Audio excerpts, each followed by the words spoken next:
All right, hi everybody. We're going to do problem number 13 right now. As you can see, we've got a very, very busy circle with some inscribed angles and some arcs already given, and we're going to go through letters A through D. And I also want to note at the end of this video, there's a photo that shows the differences between an inscribed angle, which is what all these are, and a central angle. And then in the next section, there's going to be angles that are all over the circle, either inside or outside of them. But for right now, we're only talking about inscribed angles. That's what all of these are in this problem.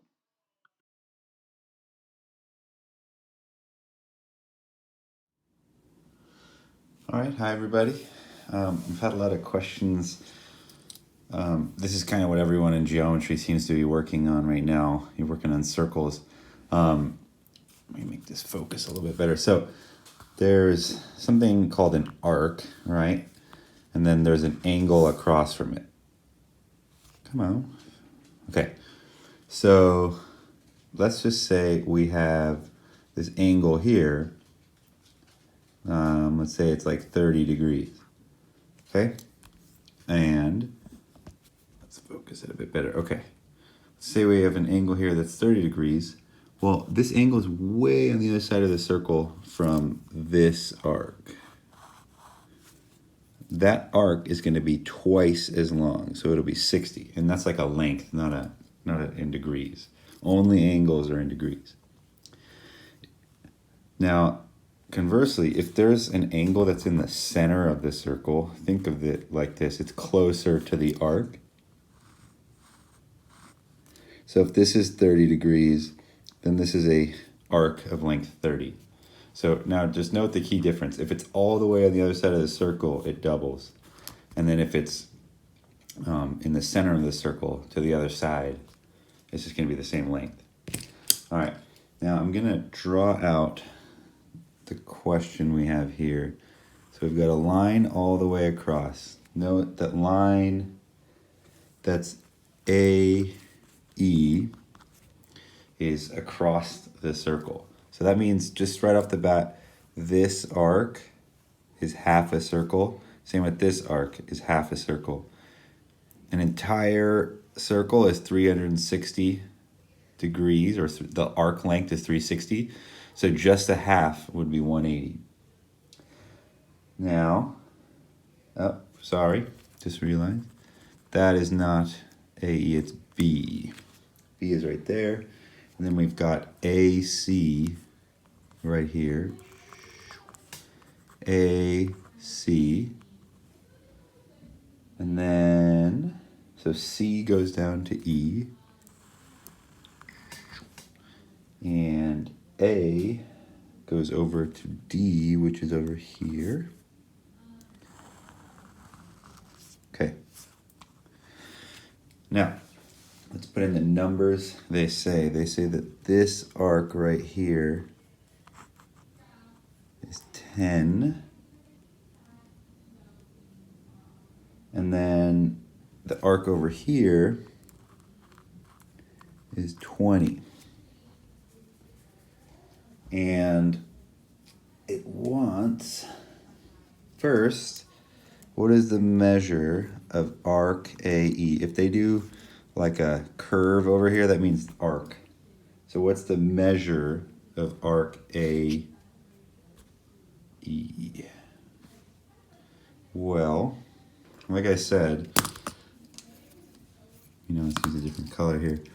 From B to E, because BE goes across the circle, that means this entire arc from here, from B to E, that would be 180.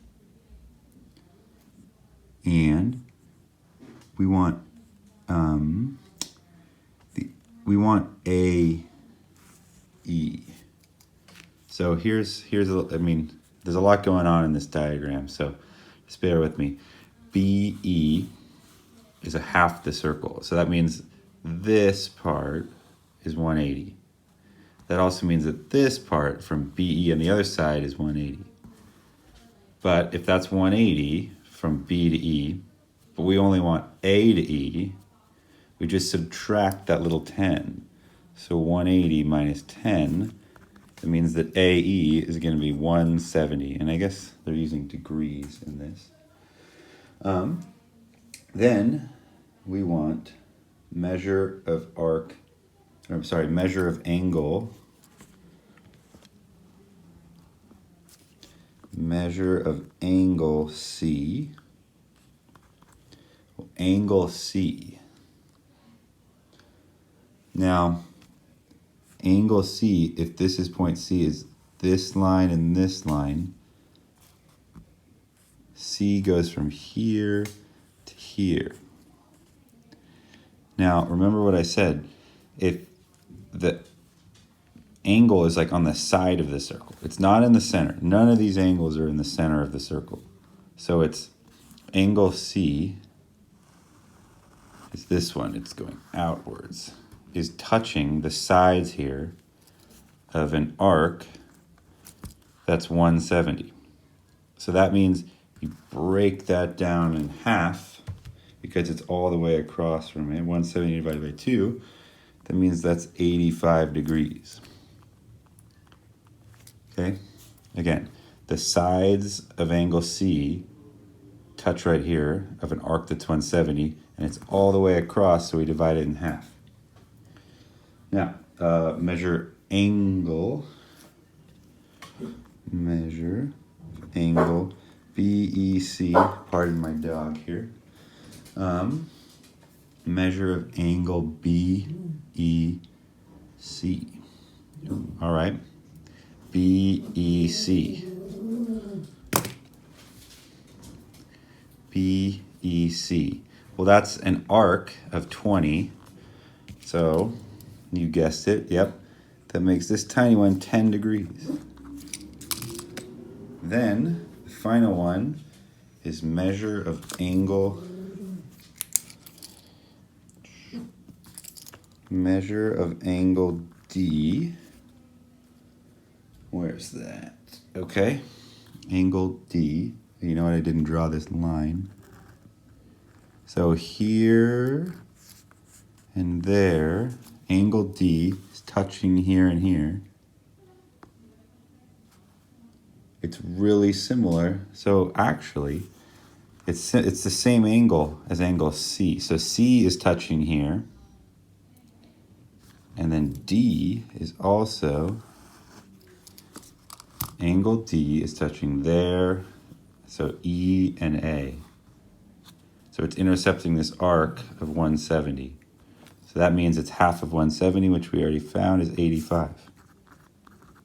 Okay, so this is arc lengths. And we're talking about angles that are on the side of the circle. They have lines that come off of them that also touch the circle. And note, it only doubles when it's all the way across the circle, or in this case, it like cuts in half. The angle is half the size of the arc. And then if we had an angle that was in the center, like a piece of the pie, a 30-degree angle, that's a 30-degree arc. So I guess we're going to put degrees there.